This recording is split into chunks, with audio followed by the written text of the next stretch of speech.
Shalom, kita bertemu lagi malam ini dan kali ini tajuk perbahasan saya ialah permulaan yang baru. Kamu boleh mula kembali. Mari kita berdoa. Bapa di surga, malam ini sekali lagi kami datang kepadamu untuk memohon berkat pimpinan serta penjagaan ketika kami belajar firman Tuhan. Berkati setiap penonton yang bersama-sama dengan saya agar kami semua akan membawa diri kami lebih dekat kepada Tuhan. Dalam nama Yesus kami berdoa. Amin. Pada bulan Mac tahun 1922, seorang penginjil Kristen menghadiri sebuah dewan pertemuan di Moskow, Kremlin. Sesudah pertemuan itu, seorang pemuda yang kasar dengan janggut yang lebat dan penampilan yang kasar masuk secara tiba-tiba ke dalam dewan. Percaya bahwa dia akan menyerang penginjil ambil langkah mundur. Penterjemah bahasa Rusianya berusaha melindungi dia. Tiba-tiba orang itu menggoyang-goyangkan tangannya dan berkata dengan cepat dalam bahasa Rusia. Penterjemah itu menerangkan bahwa orang ini adalah salah seorang penjenayah yang terkenal di Moskow. Dia telah masuk keluar dalam penjara sebanyak 28 kali. Penuh dengan perasaan bersalah dan tanpa masa depan, dia rindu untuk mencari kedamaian. Penginjil itu dengan tenang membacakan 1 Yohanes 1 ayat 9. Jika kita mengaku dosa kita, maka Dia adalah setia dan adil sehingga Dia akan mengampuni segala dosa kita. Dia memberitahu kepada orang muda ini cerita mengenai pencuri di kayu salib yang mendapatkan pengampunan. Dia menjanjikan kepadanya Yesus adalah juru selamat yang sama sekarang ini. Dia menawarkan pengampunan, dia menawarkan pembebasan. Dia menawarkan keselamatan. Ambillah, bersukalah di dalamnya. Puji Tuhan untuk itu. Dengan air mata bercucuran di wajahnya, anak muda Rusia yang merasa bersalah ini bertelut dan menerima pengampunan Allah. Setahun kemudian, penginjil itu kembali mengunjungi Moskow. Sementara dia memuji Tuhan dengan sekelompok umat percaya dalam sebuah gereja yang baru dibina. Dia memperhatikan anak muda penjenayah yang telah bertobat ikut menyanyi dalam kumpulan choir. Wajah bekas penjahat tadi menunjukkan kedamaian yang baru di dalam hatinya. Orang itu kelihatan sangat bahagia, dia telah menerima Kristus. Pelajaran Alkitab telah mengubah hidupnya dan dia mengikut Yesus dalam baptisan Alkitab. Baptisan Alkitab adalah simbol pada perubahan hidup oleh kasih karunia Allah. Kesaksian baptisan adalah permulaan hidup baru di dalam Yesus Kristus. Baptisan berbicara mengenai perubahan hidup. Salah satu dari contoh yang sangat berkuasa dan dramatik yang boleh membuat hidup seseorang berubah adalah cerita Saul yang kemudian menjadi Rasul Paulus. Walaupun Saul warga negara Rom oleh kelahiran dan menerima pendidikan dari guru-guru yang terbaik di Yerusalem, Saul sangat taat terhadap agama Yahudi dan dia dikenali sebagai penganiaya umat Kristen. Saul yang kemudian namanya diganti dengan Paulus setelah pertobatannya, dia sendiri menghuraikan apa yang dia lakukan untuk menganiaya orang Kristen. Katanya, dan aku telah menganiaya pengikut-pengikut jalan Tuhan sampai mereka mati, laki-laki dan perempuan kutangkap di Damsyik dan aku telah pergi ke sana untuk menangkap penganut-penganut jalan Tuhan yang terdapat juga di situ dan membawa mereka ke Yerusalem untuk dihukum. Ketika dia mengadakan perjalanan ke Damsyik, sebuah cahaya turun dari surga hingga dia terjatuh ke tanah. Dengan suara yang nyaring berkata, Saulus, Saulus, mengapa engkau menganiaya aku? Jawabku, siapakah engkau, Tuhan? Katanya, akulah Yesus orang Nazaret yang engkau aniaya. Lalu dia bertanya, Tuhan, apakah yang harus kuperbuat? Kata Tuhan kepadanya, bangkitlah dan pergilah ke Damsyik. Di sana akan diberitahukan kepadamu segala sesuatu yang ditugaskan kepadamu. Saulus menjadi buta oleh karena cahaya yang menyilaukan itu dan dia dituntun ke Damsyik. Untuk 3 hari lamanya Saul meluangkan masa untuk banyak berpikir dan menderita apa yang telah dibuatnya terhadap umat Allah. Pada waktu itu dia mengakui bahwa Yesus bukan Mesias dan pengikutnya disebutkan fanatik. Dalam bersaksi melawan umat Allah dan menuduh mereka secara salah, dia telah menuduh dan bersaksi melawan juru selamat dunia. Sungguh susah hatinya ketika dia menginsafi keadaannya. Saul punya waktu untuk melakukan yang benar dengan Tuhan. Dia sambil duduk 3 hari dalam kegelapan, Tuhan menghantar seorang rasul untuk dia yang bernama Ananias. Dan Ananias berkata kepada Saul, "Saulus, saudaraku, bukalah matamu dan melihatlah."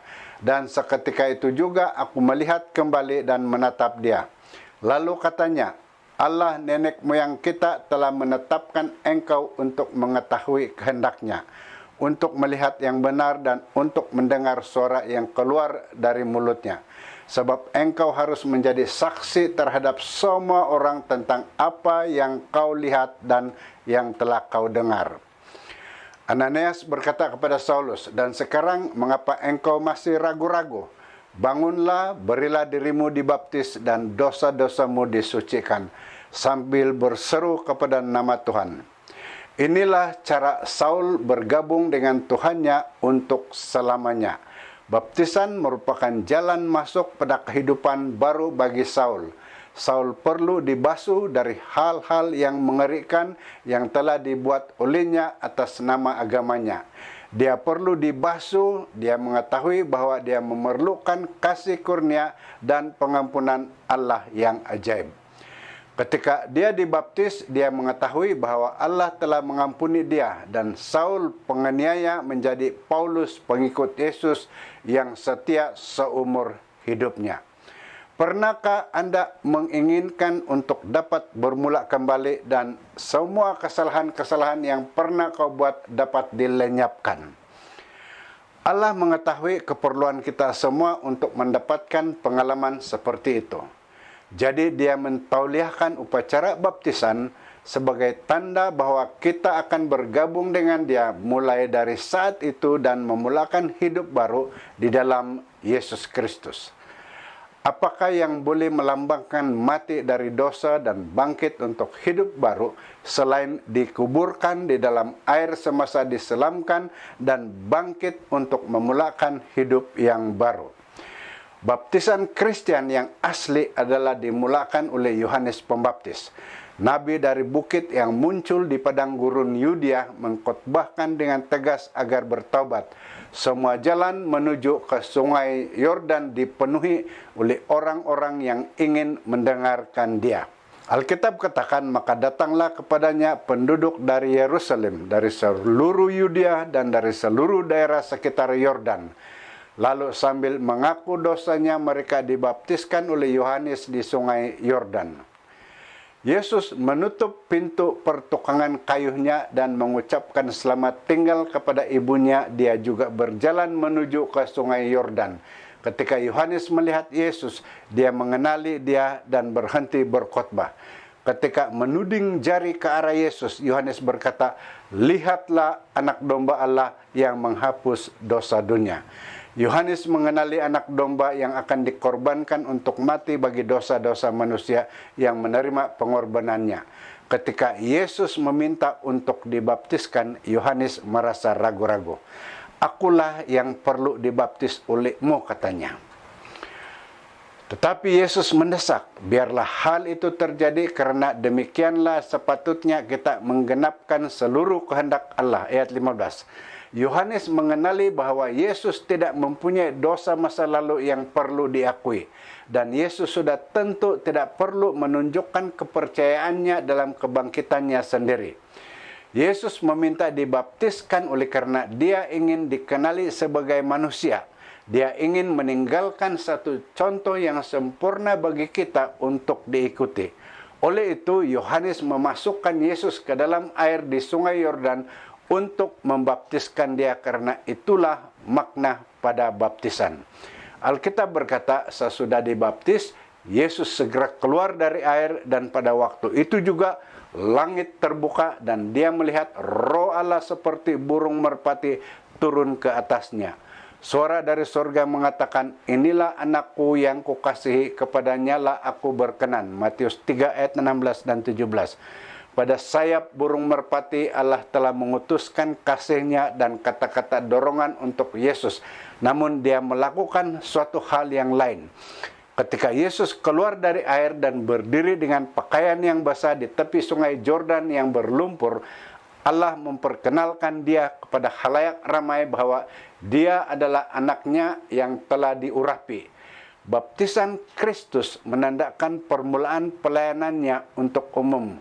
Karena Petrus berkata, yaitu tentang Yesus dari Nazaret, bagaimana Allah mengurapi dia dengan Roh Kudus dan kuat kuasa, dia yang berjalan berkeliling sambil berbuat baik dan menyembuhkan orang yang dikuasai iblis, sebab Allah menyertai dia. Bahwa orang-orang Farisi telah mendengar bahwa dia memperoleh dan membaptis murid lebih banyak daripada Yohanes, meskipun Yesus sendiri tidak membaptis melainkan murid-muridnya. Karena itu, pergilah, jadikanlah semua bangsa muridku dan baptislah mereka dalam nama Bapa dan Anak dan Roh Kudus. Dan ajarlah mereka melakukan segala sesuatu yang telah kuperintahkan kepadamu, dan ketahuilah aku menyertai kamu sampai kepada akhir zaman. Anda mungkin tertanya-tanya, baptisan bagaimanakah diamalkan oleh para pengikutnya selepas Yesus naik ke surga? Sudah tentu mereka mengikuti contoh Yesus, oleh karena mereka adalah murid-muridnya. Paulus, salah satu pengikutnya yang rajin, berkata bahwa hanya ada satu Tuhan, satu iman, satu baptisan. Satu-satunya yang dituliskan secara terperinci mengenai baptisan setelah salib dicatatkan dalam buku Kisah Para Rasul, baptisan yang dilakukan oleh Filipus, seorang penginjil. Sementara Filipus berjalan melalui jalan berdebu menuju ke Gaza, dia melihat sida-sida Ethiopia dari Ratu Sri Kandake yang bertanggung jawab atas semua perbendaharaan di dalam istananya. Dia telah datang ke Yerusalem untuk berbakti.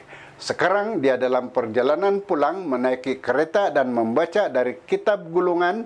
Filipus berlari dan bertanya kepada orang itu, "Mengertikah Tuan apa yang Tuan baca?" Jawabnya, "Bagaimana saya dapat kecuali seorang membimbing aku," katanya. Dia mengundang Filipus naik ke keretanya. Filipus melihat bahwa orang itu sedang membaca kitab Yesaya pasal 53. Orang Ethiopia mengundang Filipus menerangkan ayat tersebut. Pasal itu menceritakan kehidupan Yesus dan perincian penyaliban Mesias. Maka mulailah Filipus berbicara dan bertolak dari nas itu dia memberitakan Injil Yesus kepadanya. Pastinya itu merupakan satu sesi pelajaran Alkitab yang istimewa ketika digoncang atas kereta kuda. Bukan saja Filipus menceritakan Yesus, tetapi dia menerangkan dengan jelas arti pada baptisan. Karena Alkitab berkata ketika tiba di suatu tempat yang ada air, orang Ethiopia itu berkata kepada Filipus, dan tiba di suatu tempat yang ada air, lalu kata sida-sida itu, "Lihat, di situ ada air. Apakah halangannya jika aku dibaptis?" Filipus berkata, "Jika kamu percaya dengan segenap hatimu, boleh." Orang Ethiopia itu berkata, "Saya percaya bahwa Yesus Kristus adalah anak Allah." Lalu orang Ethiopia itu menyuruh menghentikan kereta itu dan kedua-dua mereka turun ke dalam air. Baik Filipus maupun sida-sida itu, dan Filipus membaptiskan dia di situ. Filipus mencelupkan sida-sida Ethiopia itu di dalam air, sama seperti Yohanes mencelupkan Kristus ketika membaptisnya. Dan setelah mereka keluar dari air, Roh Tuhan tiba-tiba melarikan Filipus dan sida-sida itu tidak melihatnya lagi. Dia meneruskan perjalanannya dengan sukacita.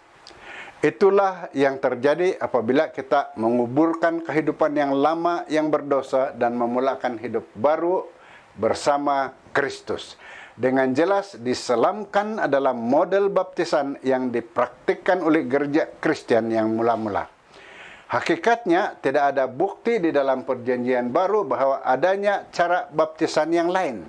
Kita lihat dalam gambar dari kolam baptisan pada abad pertama di gereja Filipi. Sejarah gereja mula-mula ditemukan oleh ahli arkeologi. Kedua-duanya gambar tadi dan ini menunjukkan bahwa diselamkan adalah model baptisan hingga abad ke-12 dan abad ke-13. Kardinal James Gibbons menulis, untuk beberapa abad, baptisan kekristianan biasanya dijalankan dengan diselamkan. Tetapi sejak abad ke-12, amalan baptisan oleh percikan air diadakan oleh gereja Katolik. Oleh karena ini lebih mudah dan tidak menyusahkan daripada baptisan yang diselamkan. Gereja menjalankan kebijaksanaan mereka dalam menerima model yang mudah sesuai dengan situasi waktu dan tempat. The Faith of Our Fathers, edisi ke-94 halaman 277. Hari ini ramai pelancong datang berkunjung ke gereja Saint John yang bertempat di reruntuhan kota Efesus di Turki. Gereja yang didirikan sebagai peringatan kepada Rasul Yohanes. Yang sangat menjadi perhatian yaitu mengenai tempat baptisan, bentuknya bulat kira-kira 12 kaki panjangnya dan 4 kaki dalamnya dengan tangga di kedua belah sisi dari kolam tersebut. Kebanyakan orang telah mendengar lonceng tua dari menara di depan Katedral Pisa di Italia, lebih dikenali sebagai Menara Pisa yang condong. Bersama-sama dengan katedral dan menara condong itu terdapat sebuah kolam baptisan di dalam sebuah bangunan yang bulat yang menutupinya. Kolam yang berukuran kira-kira 20 kaki panjang dan 4 kaki dalamnya ini dibangunkan pada abad ke-14, 300 tahun setelah kenaikan Kristus ke surga. Model baptisan masih tetap diselamkan. Terdapat banyak kolam baptisan yang besar di Eropa. 66 ditemui di Italia sendiri, di mana tarikh pembinaannya adalah antara abad ke-4 dan abad ke-14. Tetapi begitu pentingkah upacara baptisan itu? Perlukah seseorang dibaptiskan? Jawab Yesus, "Aku berkata kepadamu, sesungguhnya jika seorang tidak dilahirkan dari air dan roh, dia tidak dapat masuk ke dalam kerajaan Allah." Yesus tunjukkan di sini bahwa dilahirkan dari air yang merujuk pada baptisan sebagaimana kita akan lihat nanti diperlukan agar dapat masuk surga. Kristus tidak membuat pernyataan ini tidak hanya satu kali sebagai satu kenyataan atau satu statement. Perhatikan, dia mengatakan pentingnya hal yang sama dalam Markus 16 ayat 16. Siapa yang percaya dan dibaptis akan diselamatkan, tetapi siapa yang tidak percaya akan dihukum. Langkah yang pertama dalam persediaan baptisan adalah percaya kepada Yesus Kristus yang telah mati untuk menghapus dosa-dosa kita dan percaya bahwa Dia adalah Tuhan dan Juru Selamat kita. Filipus menekankan perlunya percaya pada Kristus kepada orang Ethiopia. Apabila orang Ethiopia menanyakan Filipus apakah dia dapat dibaptiskan, Filipus berkata, "Jika Tuhan percaya dengan segenap hati, boleh." Jawabnya, "Aku percaya bahwa Yesus Kristus adalah anak Allah." Yesus berikan kepada murid-muridnya langkah yang kedua. Karena itu, pergilah, jadikanlah semua bangsa muridku dan baptislah mereka, mendahulukan pelajaran baptisan. Yesus katakan bahwa calon baptisan itu harus diajar. Ajarlah mereka melakukan segala sesuatu yang telah kuperintahkan kepadamu. Dengan kata lain, setiap individu yang menyediakan diri untuk baptisan harus mengerti tentang Yesus Kristus. Karena itu, pergilah, jadikanlah semua bangsa muridku dan baptislah mereka dalam nama Bapa dan Anak dan Roh Kudus. Langkah yang ketiga adalah pertaubatan. Petrus berkata, "Karena itu sadarlah dan bertaubatlah supaya dosamu dihapuskan." Yang bermaksud dengan pertaubatan adalah penyesalan yang dalam atas dosa dan kembali bertobat. Ini hanya boleh muncul di dalam hati yang sudah datang ke Kalvari, hati yang dijamah dan disentuhkan oleh pengorbanan di kayu salib untuk menyelamatkan kita dari dosa-dosa kita. Ikutilah ringkasan langkah-langkah ini dalam persediaan untuk baptisan. Pertama, sebelum seorang itu dibaptiskan harus menerima Yesus sebagai juru selamat dan Tuhan. Kedua, sebelum dibaptiskan orang itu harus mengerti tentang ajaran-ajaran Yesus dan mengikuti jejak dia. Dan yang ketiga, dia harus mengakui segala dosanya dan menyesalinya. Mungkin Anda pernah berkali-kali menginginkan untuk dapat mengubah hidup Anda menjadi lebih baik. Tetapi Anda tidak tahu bagaimana melakukannya. Dengan mengikuti 3 langkah tadi dalam persediaan untuk dibaptiskan, maka Anda pasti boleh menjadi manusia yang baru di dalam dan di luar. Melalui kuasa Allah, Anda dapat diubah, lahir kembali, dan ditaubatkan.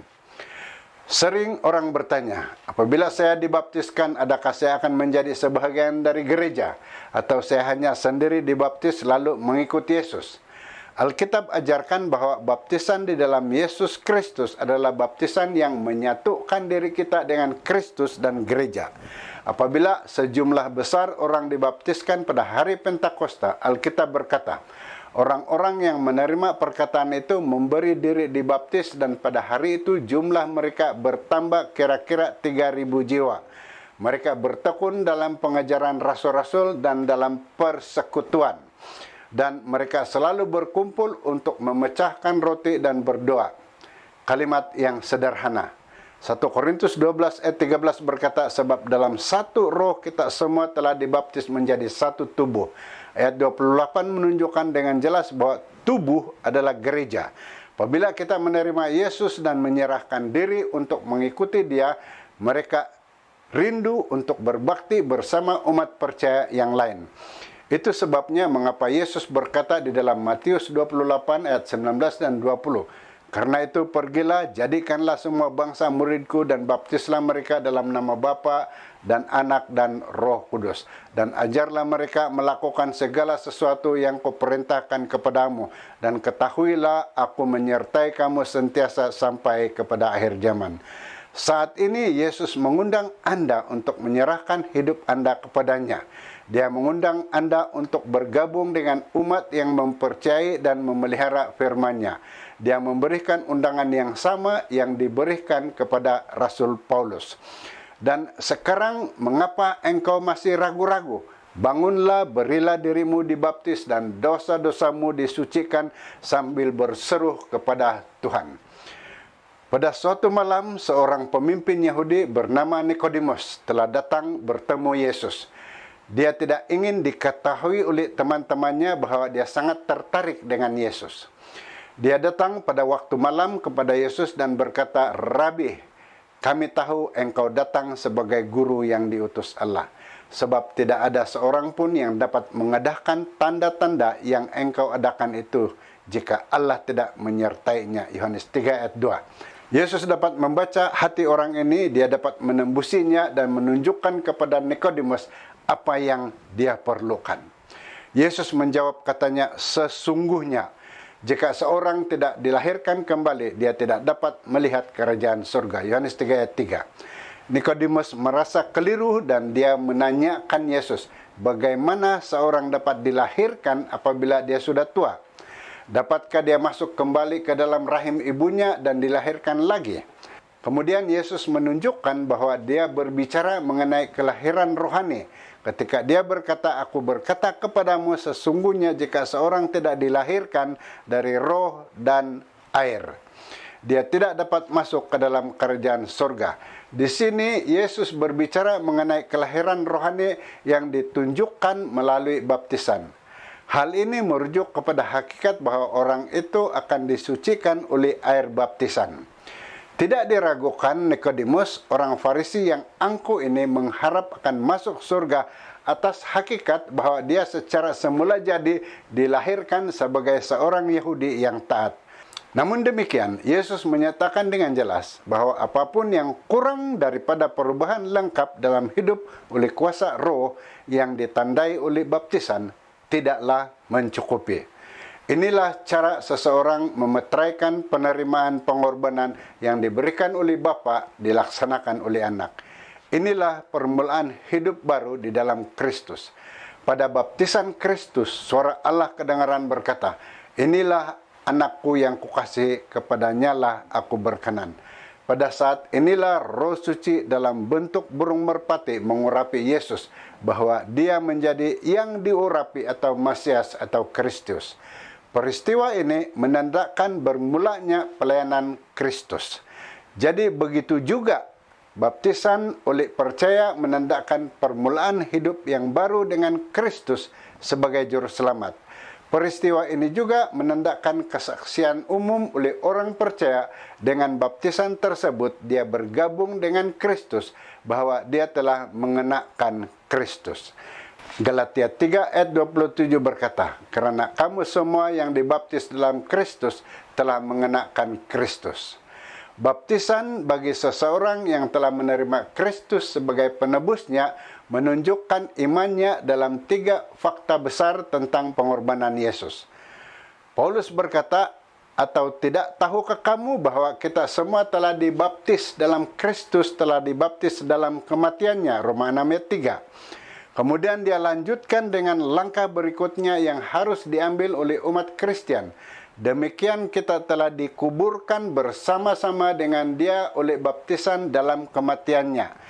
Namun ada bahagian ketiga pada tindakan iman ini, supaya sama seperti Kristus telah dibangkitkan dari antara orang mati oleh kemuliaan Bapa, demikian juga kita akan hidup dalam hidup yang baru. Itulah yang dimaksudkan. Setiap orang yang telah dibaptiskan dilahir kembali oleh air dan oleh Roh. Secara umum kita menyatakan kepercayaan kita terhadap kematian, pengkebumian, dan kebangkitan Yesus Kristus. Paulus menerangkan kepada kita, demikianlah hendaknya kamu memandangnya, bahwa kamu telah mati bagi dosa, tetapi kamu hidup bagi Allah dalam. Sekarang saudara dapat mengerti mengapa hidup bersama Yesus itu sangat indah. Ia seperti hari perkawinan satu pasangan yang sudah bertunang yang diikat dalam satu perkawinan. Ini adalah kesempatan bagi mereka untuk menyatakan di hadapan halayak umum bahwa mereka bergabung bersama dalam hidup yang lama yang tak akan berakhir. Alkitab menjelaskan kepada kita bahwa ada satu Tuhan, satu iman, satu baptisan. Efesus 4 ayat 5. Akan tetapi pelbagai gereja hari ini mempraktikkan banyak cara baptisan. Ada yang hanya dipercik, disiram, dan diselamkan. Bagaimanakah mungkin dapat diwujudkan satu baptisan sedangkan terdapat kekeliruan tentang cara mana yang betul? Kita hanya bertanya, apakah yang dilakukan Yesus? Kita dapati bahwa di dalam Alkitab, Yohanes membaptiskan di sungai Yordan. Setelah Yesus dibaptiskan, dia berdiri dan keluar dari air. Dia dibaptiskan dengan diselamkan. Malah itulah maknanya istilah Yunani baptizo yang bermaksud diselamkan di dalam air. Inilah satu-satunya cara baptisan yang boleh menggambarkan kematian, pengkebumian, dan kebangkitan Kristus. Pada suatu ketika, Paulus dan teman sekerjanya Silas pergi ke kota Filipi atas undangan seorang Makedonia yang Paulus terima melalui mimpi. Ketika di sana mereka berkhotbah, Paulus dan Silas benar-benar telah menggerakkan hati orang-orang di Filipi, sehingga orang ramai merusuh dan menyerang mereka dan hidup mereka dalam bahaya. Orang ramai mengoyakkan pakaian mereka berdua dan pihak berkuasa menyebabkan mereka dipukul juga. Mereka dimasukkan ke dalam penjara di mana penjaga penjara diberitahu untuk menempatkan mereka di dalam kurungan khusus agar mereka tidak boleh melepaskan diri. Namun pada tengah malam Paulus dan Silas berdoa dan bernyanyi dan tiba-tiba gempa bumi berlaku dan pintu penjara itu terbuka dan rantai mereka terlepas. Penjaga penjara itu datang dan melihat semua pintu terbuka dan menyangka bahwa semua banduan telah melarikan diri. Dia mengambil pedangnya untuk membunuh diri karena pastinya dia akan dihukum bunuh oleh karena telah membiarkan orang tahanannya terlepas. Tetapi Paulus memanggil dia keluar dengan suara keras, "Jangan celakakan dirimu, sebab kami semuanya masih ada di sini." Penjaga penjara merasa terkejut. Orang-orang ini, Paulus dan Silas, telah menderita hampir mati di tangan ketua penjara. Namun mereka tidak menyimpan dendam dan tidak mau membalas dendam. Kepala penjara tahu bahwa mereka tidak bersalah. Dia berlari dan menyalahkan obor, kemudian pergi ke sel mereka, jatuh dekat kaki mereka dan memohon keampunan. Dan membawa mereka keluar dan berkata, "Tuan-tuan, apakah yang harus aku perbuat supaya aku selamat?" Jawab mereka, "Percayalah kepada Tuhan Yesus Kristus dan engkau akan selamat, engkau dan seisi rumahmu." Kepala penjara itu membawa Paulus dan Silas ke rumahnya dan membersihkan luka pada kaki dan punggung mereka. Pada jam itu juga kepala penjara itu membawa mereka dan membasuh luka-luka mereka. Kisah 16 ayat 33. Seketika itu juga dia dan keluarga memberi diri mereka dibaptis. Saudara dan saudari yang dikasihi Tuhan, jika sebelumnya Anda tidak mengerti makna dan kepentingan pada baptisan, atau jika Anda tidak memiliki kesempatan untuk mengikuti Yesus di dalam upacara baptisan yang suci dengan diselamkan, pertanyaan dan undangan sama yang ditanyakan Ananias kepada Saul, kini ditanyakan kepada Anda. Mengapa engkau masih ragu-ragu? Bangunlah, berilah dirimu dibaptis, dan dosa-dosamu disucikan. Pada saat Yesus dibaptis, suara datang dari sorga, "Inilah anakku yang kukasihi, kepadanya lah aku berkenan." Demikian juga dengan Anda, masuklah ke dalam air untuk dibaptis. Tuhan kita akan berbicara ke dalam hati, "Engkau adalah anakku yang kukasihi, aku berkenan kepadamu." Kebahagiaan hidup yang terbesar adalah mengetahui bahwa Allah berkenan kepadamu. Pada saat Anda dibaptis, Anda akan memiliki perasaan yang ajaib bahwa Anda adalah milik Allah. Anda adalah anak Allah.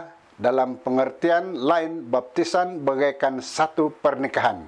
Sebelum menikah, mempelai lelaki dan mempelai wanita saling jatuh cinta. Pernikahan tidak menimbulkan cinta baru di dalam hati seorang lelaki atau seorang wanita, atau di dalam hati seorang wanita untuk seorang lelaki. Pernikahan adalah bukti dari cinta yang sudah sekian lama bertumbuh. Pernikahan adalah pernyataan umum di hadapan keluarga dan para sahabat. Baptisan juga demikian. Baptisan tidak menumbuhkan kasih di dalam hati kita untuk Allah. Alasan mengapa kita dibaptiskan adalah karena kita mengasihinya, yaitu mengasihi Allah. Baptisan adalah pernyataan umum di hadapan keluarga dan sahabat-sahabat dan jemaat bahwa kita mengasihi dan berjanji untuk setia kepada Yesus Kristus. Pada saat kita membuat pernyataan umum tersebut, secara simbolik kita menguburkan masa lalu di dalam air melalui baptisan dan bangkit untuk suatu kehidupan yang baru di dalam Kristus. Masa lalu telah dikuburkan, masa lalu telah hilang, tidak akan mengganggu kita lagi. Allah berjanji untuk memberi kuasa Roh Kudus untuk membolehkan kita menjalani kehidupan sebagai Kristen. Sebahagian orang meragukan hal ini. Mereka tetap dengan kehidupan lama. Mereka tidak percaya bahwa mereka telah bersedia. Baptisan tidak berarti bahwa Anda sudah sempurna. Itu tidak berarti bahwa Anda telah menurut. Yesus memohon Anda hari ini untuk mengikuti langkah kakinya di dalam penguburan air melalui baptisan. Dan dia menawarkan kepada Anda pengampunan, bebas dari segala kesalahan masa lalu, dan kuasa untuk menjalani kehidupan yang baru melalui Roh Kudus-Nya. Maukah Anda hari ini mengatakan ya kepada Yesus saat ini? Jika Anda ingin mengikuti Yesus pada segala jalan dalam baptisan Alkitab, sila hubungi pastor Anda untuk membolehkan satu acara baptisan diadakan untuk Anda. Pada Sabat akan datang bagi kita di daerah Tuaran akan menjalankan upacara baptisan di 5 lokasi, dan Anda boleh menyertai mana-mana lokasi untuk dapat menyertai acara baptisan ini. Saat ini saya mengundang Anda untuk bersatu dengan saya dalam doa. Mari kita berdoa. Bapa di sorga, kami sudah mengetahui satu cara untuk kami mendekatkan diri kepadamu, menjalani satu kehidupan yang baru, dan menyatakan kepada umum hubungan kami yang baru dengan Tuhan melalui baptisan. Kepada sesiapa yang belum mengambil keputusan untuk dibaptiskan, kiranya Roh Kudus Tuhan menggerakkan hati mereka agar mereka mengambil ketetapan untuk dibaptiskan cara yang Yesus dibaptiskan, yaitu diselamkan dan memulakan hidup yang baru. Terima kasih Tuhan, karena Engkau sudah tunjukkan kepada kami cara baptisan yang sebenarnya. Dalam nama Yesus Kristus kami berdoa. Amin. Shalom. Kita berjumpa lagi besok malam. Tuhan memberkati.